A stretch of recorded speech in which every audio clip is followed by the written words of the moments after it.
Hi, everybody. Welcome from Rockefeller Center in New York. I'm Al Roker. And I'm Savannah Sellers, and this was a year of more extremes. We're seeing potent examples of the dramatic ways climate change is altering our world. And it's getting hard to remember what was once normal.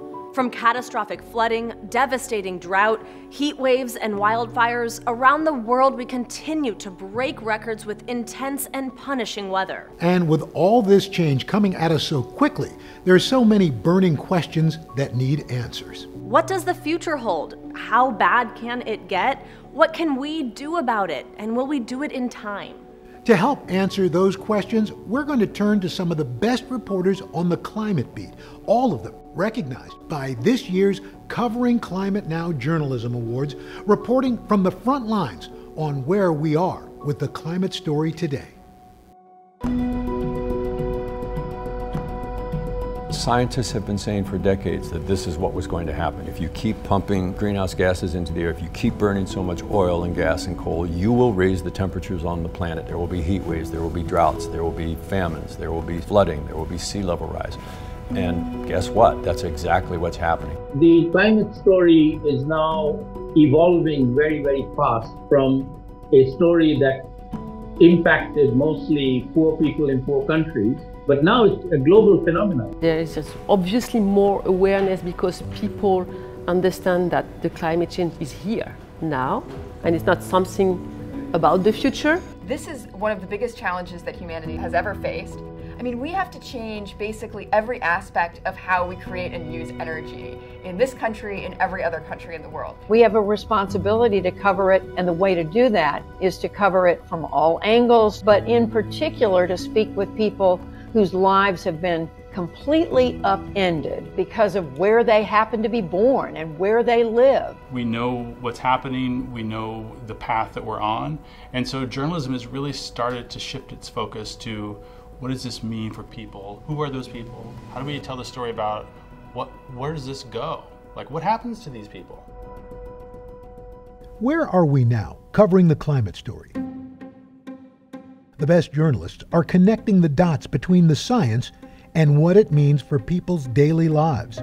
The impact's already being felt around the world, and that 300 million people around the world will be vulnerable to coastal flooding by 2050. As part of a team of reporters for Agence France-Presse, journalist Kelly McNamara revealed the draft of a landmark UN report, giving viewers a detailed global look at coastal cities on the front line of climate change, exploring how quickly the water could rise and what could follow. There are cities today that will be Atlantises tomorrow. Not just sections of cities, but some whole cities. One of the things we really wanted to do was to look at 2050 as our main target, because this is within most people's lifetimes. And so that really gives you this sense of how near term some of these risks are. We could see more sea level rising faster than we anticipated. And it's going to be the speed that kills, right? A bullet isn't dangerous if I'm holding it in my hand or tossing it at you. Speed makes it dangerous. And speed is what will make sea level rise more devastating than anything else. It will redraw the map of the world. We are definitely doing that already right now. And our choice is how far this goes. You know, how do we let it go further than that? Many of the world's major cities are among those most threatened. Mumbai, Jakarta, New York, Tokyo, Lagos, Shanghai, Miami o Dhaka. L'innalzamento di 50 centimetri sarebbe catastrofico per Venezia. Vuol dire che avremmo sempre l'acqua in Piazza San Marco. While some countries like the Netherlands are ingeniously adapting to sea level rise, other countries simply don't have the resources. One of the really interesting cities to focus on was Rotterdam because, you know, a huge amount of the city itself is technically below sea level. They have managed to build loads of heavy-duty infrastructure, floating farms, seawalls, to, you know, keep their feet dry. But other countries maybe just will not be able to have the capacity or have the money to build such large, heavy-duty what they call hard adaptation measures to protect themselves. The greatest impact by far is going to be on people without the financial resources and social resources to move or adapt. যে জায়গা আছে এই জায়গাও যদি না থাকতে পারি তো তার কোনো রাস্তাই নাই, থাকার মতন কোনো পরিস্থিতি নেই। আমরা তো পারুম না তো টাকা উস্কাইতে একটা ফ্ল্যাট ভাড়া লইতে এক জায়গা ভালো জায়গাতে থাকতে পরিবেশে, তখন আমরা কি করব? তখন তাকে এইভাবে মরণ দেব, আর কোনো তো রাস্তা নেই। Some places will be hit much harder and be way more vulnerable, but everywhere is going to see really severe impacts if we don't bring down temperatures.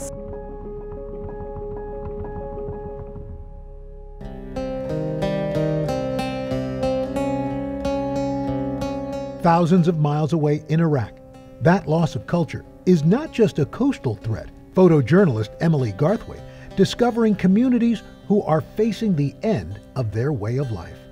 Iraq is actually an example of a country which is, for all matters, landlocked, but has already lost a lot of its land. It's a story which has already happened. At the heart of Iraq's climate crisis are the Marsh Arab communities, who have been residing in the marshes of the Tigris and Euphrates for centuries. And these marshes are enormous. They cover what was and remains Mesopotamia. What we know from the local communities that we spoke to is that whilst it may appear green and lush, the biodiversity is at an all-time low.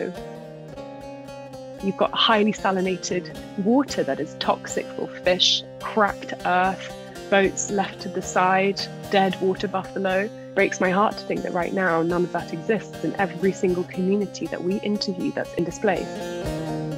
Now, the Marsh Arabs have gone through changes in the past. During the times of Saddam, the marshes were dried up, but they were restored. But now we are seeing the even greater risks of not a political leader, but the risks of man-made climate change affecting this area. As Emily's expedition traveled the Tigris, temperatures reached as high as 52 degrees Celsius. That's 125 degrees Fahrenheit. It is unfathomable. You cannot function. You cannot think. And at one point, my body temperature got too high. We had to put ice blocks across my body to try and cool it down.